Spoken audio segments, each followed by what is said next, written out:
Today I want to discuss 5 benefits of doing walking meditation, an interesting practice which I discussed in a recent video.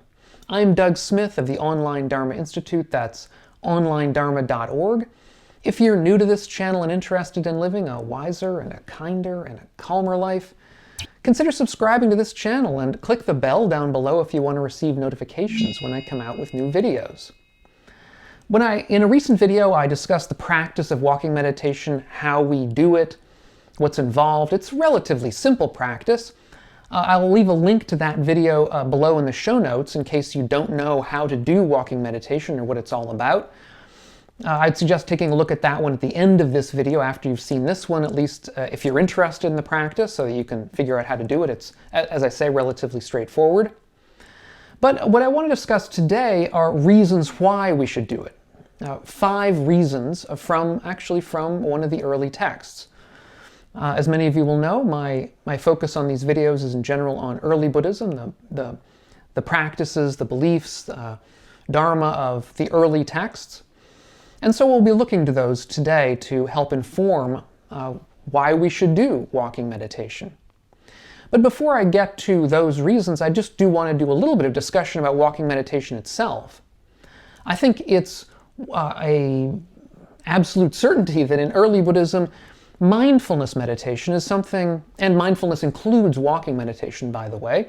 Mindfulness meditation is something that we should ideally take with us into all parts of our life. It's not simply something that we practice on the cushion, as they say, or in a particular quiet space by ourselves, but rather we should take it into all of our lives. We should be mindful at all moments. Now, to be fair, this is a tall order for, I submit, almost all of us, those of us who are not yet enlightened, that is to say. It's certainly a tall order for me. I certainly cannot be mindful at all times. I would love to be, but I don't think I can be. So what we try to do in order to get around that problem is to set aside certain parts of our lives in which to do what we might call formal meditation. That is to say, some part of our lives where calm is easier to come by, where we're perhaps quiet in a quiet room, where we're not being disturbed, where we can take 5 minutes, 10 minutes, a half an hour, whatever it is, by ourselves to be quiet, either seated or, as we'll be discussing today, walking. Now, in the early texts, most formal meditation was seated meditation. Most of the time, when the Buddha talks about doing meditation, he begins the description by talking about sitting down at the foot of a tree or in an empty hut with the back straight, the legs crossed, mindfulness set up in front, that kind of thing. There's a sort of a stock passage about that. And that's normally the way we think of formal meditation, and certainly it's normally the way it's presented. However, there are other forms of mindfulness meditation, and walking meditation is one of these. However, I would submit that walking meditation often gets overlooked because we spend so much time doing seated meditation, breathing meditation, that we sort of forget about it unless we are in a sangha that does longer form meditations, perhaps a half-day sit or a day-long sit or longer. If we're going to a retreat, then we will find walking meditation splits up the times that we're doing seated meditation because, well, you can't sit all day long, literally. It would not be good for your body to be seated for quite so much time, at least for most of us anyhow. So in any event, it's something that we should strive not to overlook. And as I say, there's one early text that discusses 5 reasons we shouldn't overlook walking meditation, 5 benefits of the practice. There was actually a recent thread over at the forum on Sutta Central about this, which keyed me off on this, the topic of today's video, because I found the suttas linked to in that thread to be very beneficial and not ones that I was familiar with, and I thought you guys would like to know about them. So we'll start with this early sutta. This, as I say, discusses 5. So the first one of these, the first benefit of walking meditation, is that it helps us in our ability to travel. It helps us get fit for traveling. And in the early days of the Buddha's ministry, the Buddha's Sangha, the monastics and the Buddha himself had to wander around on what's called alms round in order to gain the food, the sustenance that they needed to survive. They were not allowed to grow food for themselves or handle money. So in order to be fed, they had to go on alms round to the villages in the neighborhood, to wander from house to house, begging for food. And this process, this daily process, might indeed involve walking long distances. As well, anytime they wanted to go anywhere, remember this was perhaps 400 years before the Common Era or so, 4th, 5th century before the Common Era, we're talking about a time in which the only way to get from here to there, for anyway 99% of the people around the world, was to walk. Walking was the way that we traveled from place to place. So in order to be able to do that, we have to be fit to an extent. We have to be exercised to an extent. And so walking meditation provides us that exercise that allows us to carry out our daily chores. I think that we know that much of Buddhist practice is seated, is relatively sedentary, and yet we don't want to rely simply on sedentary practice. Many of us, myself included, have relatively sedentary lives in as far as our jobs go. And as a result, we need this kind of meditation, this kind of walking practice to give us exercise. Indeed, interestingly, my first experience with meditation was back when I was in high school, and a teacher that was from the high school that I was at gave a course in Zen fitness. And this course in Zen fitness involved basically doing jogging meditation. So it was the same as we might say, similar to walking meditation, except that we were jogging around in a circle, as I recall, in a track. But we were paying attention to the cadence of our breath and to the actions of our feet on the ground. And that was our method of doing meditation. Then we also did some seated meditation after that. But the point is that this is a kind of an ironic sort of this is a 20th century example of, the way we might think of one of the benefits of this kind of practice. It helps us to be fit for traveling. The second benefit of walking meditation, according to this early text, is that you get fit for striving. Now, how is this different? Well, here I think the idea is that this kind of practice, this kind of walking meditation practice, gives us energy, and not just energy for any old thing, but energy for our practice, energy for continuing to deepen our meditation, for continuing to deepen our mindfulness practice, continuing to deepen our concentration practice, continuing to deepen and refine the effort that we put into our practice. I think that many of us will know that doing any kind of practice, but certainly a Buddhist practice, requires a certain amount of energy, a certain amount of, I don't want to say gumption, but some kind of, you have to light some kind of a fire under yourself. And if you're going to be lazy about it, you're not going to get as far forward as if you put real effort into it. And effort requires energy. And paradoxically, doing exercise gives us energy. Now, this is something that I think those of us who don't exercise regularly may be surprised about. We tend to think ordinarily that, it's exercise that tires us out, and that if I go for a long walk or a run or jog or go to the gym, when I come home I'm going to be dead tired. And that may be the case the first few times we do it. To be fair, if we aren't used to walking, for example, then doing a walk will tire us out. But if we keep up with it, we'll find that in a few weeks, in a month or two, that the body adapts, and in fact, that same walking meditation actually provides us more energy during the day than we had before.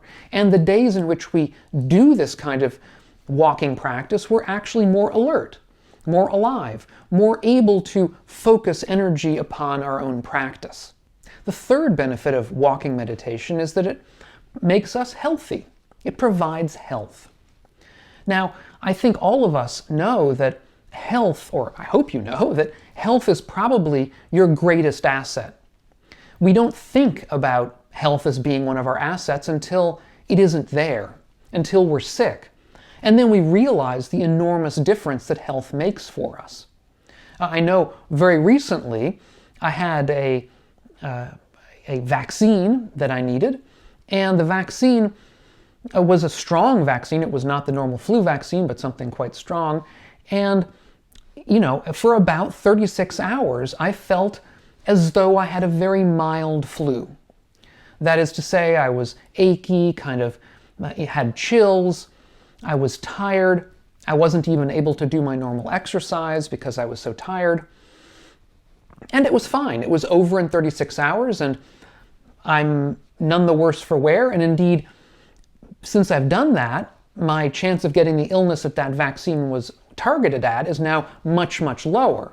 And that's the point, is that even just seeing this very mild example of illness that I had recently brought to my mind the importance of health. Because if that had been, in fact, a real illness, if it had been the kind of illness that this vaccine was meant to counter, or something even worse, I wouldn't have been able to do my normal work. I certainly wouldn't have been able to exercise, perhaps for a week or longer. I wouldn't have been able to make videos like these. I would be, flat on my back for a while, feeling terrible. That's no way to live. And we know, I think, that, of course, illness can shorten our lives. And even if it doesn't shorten our lives, the time that we have to put up with illness makes life worse. It decreases our quality of life while we have them. That's one of the typical aspects of dukkha, of the unsatisfactory nature of life, of suffering, according to the Buddha, is old age, illness, and death. And illness, therefore, is one of these parts of life that we can't get away from. However, although we can't get away from it completely, there's no way to get away from illness, and we'll eventually suffer it at some point, we certainly can do things that make it less likely that we'll get sick. And one of these is exercise, regular exercise, strengthening the body, which improves the immune system. And one of the ways to do that is to do walking meditation. And then by doing that, we can really come to see that health is part of our daily practice. Part of our practice is doing things that improve our health, and so by improving our health, on the one hand, make our lives better, so less prone to dukkha, to pain and suffering, but also, as we've said, by making us less prone to illness, gives us more energy, or more time at any rate, to practice well. The fourth benefit of walking meditation is that it helps digestion. Now, this may be a rather surprising sort of benefit to mention. We might not even think that this is worth mentioning, but clearly it's the case that if we exercise regularly, if we go out for walks every day, if we perform walking meditation on a regular basis, the food that we eat will sit lighter in the stomach. It's not going to be as heavy for us as if we spend all of our day in a sedentary kind of either meditation or a sedentary work schedule. Getting out and walking helps our digestion. Now, indigestion itself may be a very mild form of illness, we might say. It's not something that we would necessarily want to make a big deal out of, but to be fair, many people do suffer from pretty serious indigestion on a regular basis. And for those people, for such people as those, and perhaps you're one of them, you'll know that it really does, it can make your life somewhat miserable on a day-to-day basis. There are pills that we can take and so on, but they don't work all that well. And in all of these cases, indigestion can, in bad circumstances, develop into something even worse, something that really does have to be dealt with medically. Then, of course, we don't want to get ourselves there, that's for sure. So, in all of these cases, I think another reason for indulging in walking meditation, or walking at any rate, getting out and taking a stroll around the neighborhood or around the block, is something that we should certainly consider for that reason, as well as the other ones I've just mentioned. Now, the fifth benefit of walking meditation is that the concentration we gain in that meditation is said to last a long time. That is to say, if we become concentrated, or Bhikkhu Sujato uses the term immersed, if we gain immersion during that meditation, that mental state will last particularly long. Now, this raises one interesting issue. Partly it depends, at least it may relate to how we translate or at least understand that term, immersion or concentration. The Pali word is samadhi in this particular context. Bhikkhu Sujato translates it as immersion, that we can gain a deeper immersion, or at least a longer lasting immersion. Bhikkhu Bodhi translates it as concentration. And this raises an issue that I dealt with in a recent video, where I discussed the question of whether we could actually gain what's known as jhana, which is are four deep states of immersive meditation, whether we could gain these in walking meditation while we were walking. And this turns out to matter to a degree, because it highlights the question as to whether jhanic meditation, this kind of deep immersive meditation, is relatively light in the sense that it's the sort of thing we can do while we're moving around, or whether it's very deep. In that case, we really can't gain this kind of immersion at any rate while we're walking. Now, I'll put a link to that video down below. I'm not going to get into all the nitty-gritty of that here because I've already dealt with it. But in any event, it's something to consider. My own feeling, for what it's worth, is that we're not talking about jhana here. We're not talking about deep, deep states of immersion while we're walking. What we're talking about is simply having a clarity, a focus, a unity of mind during that meditative process. And the idea here, I think, with this fifth benefit of walking meditation, is that walking involves motion, and motion of the body, motion of the environment around us. And so if we're able to gain this kind of unity of mind, this kind of concentration of mind, immersion if we like, if we're able to gain that while doing walking, it's going to have to be a pretty strong form of unity or of concentration, because only a very strong form will be able to persist while we're moving around.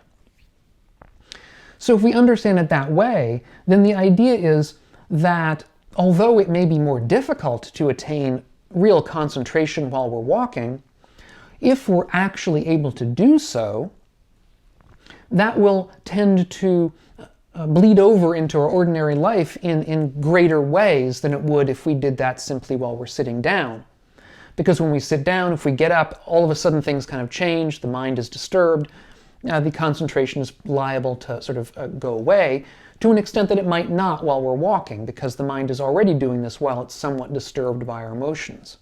Now, having said all that, we may wonder about how important walking meditation is. Is it the sort of thing that could be really key for us in our practice? And to that extent, it's, I think, illustrative to consider a poem from the early texts. This is a poem written by a monastic, which describes, these are poems, I should say, written by monastics that describe in general their experience of enlightenment. There's a group of these poems written by male monastics and by nuns, female monastics. And this is a male monastic who describes having attained enlightenment while doing walking meditation. And I think it's illustrative to at least consider that possibility, that it's something that actually could be the process, the practice that leads us to enlightenment, surprisingly enough. So he says, overwhelmed by drowsiness, I left my dwelling. Stepping up to the path for walking meditation, I fell to the ground right there. I rubbed my limbs, and again I stepped up on the path for walking meditation. I walked meditation up and down the path, serene inside myself. Then the realization came upon me. The danger became clear, and I grew firmly disillusioned. Then my mind was freed. Now, I think this passage highlights a couple of really interesting things. The first is that walking meditation can wake us up in a way that perhaps other forms of meditation, seated meditation, lying down meditation, standing meditation, may not. So here he's getting up in the middle of the night, he's tired, he's sleepy. We can understand how at a time like that, if he were perhaps to do another kind of meditation, he would fall down in the sense of really going asleep. But walking meditation, on the other hand, wakes us up. It gives us a bit of energy simply by our moving around. That's the first thing. And the second thing is that it shows that walking meditation itself can actually be a source of true insight into the way things are, insight into the dangers of our ordinary ways of approaching the world, and insight into the way that we can relax around the world so as to escape those dangers. Ways that we can gain non-attachment, which is, after all, the aim that we're looking for. And we can do that through a practice of walking meditation just as much as through any other meditative practice or any other important deep practice within early Buddhism. Now, the issue here that I'm discussing, non-attachment, is one that many people have questions about what that really is. What is this really fundamental, we might say bedrock kind of understanding that we're supposed to come to when we approach enlightenment? And I have an earlier playlist on non-attachment. I'll put a link to it up here if you want to learn more about what non-attachment is. If you're getting something out of these videos of mine, please consider taking a look at my Patreon page and joining us there. And thanks so much to all of you. We'll catch you on the next video. Meanwhile, be well.